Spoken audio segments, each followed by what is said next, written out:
Katika kipindi cha mwaka 2025-2030, serikali kupitia ilani ya CCM imepanga kuimarisha miundombinu ya reli kwa malengo ya kukuza uchumi, kuongeza ufanisi wa usafiri wa mizigo na abiria na kuunganisha maeneo muhimu ya kimkakati ndani na nje ya nchi.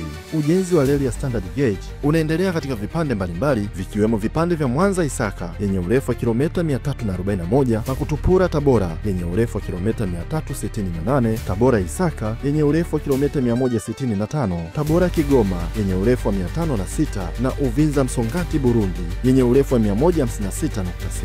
Aidha, reli ya kisasa ya kimkakati ya Tanga Arusha Musoma yenye urefu wa kilomita 1108 inatarajiwa kujengwa kwa ajili ya kukuza biashara, usafirishaji na kuunganisha bandari ya Tanga na kanda ya Ziwa.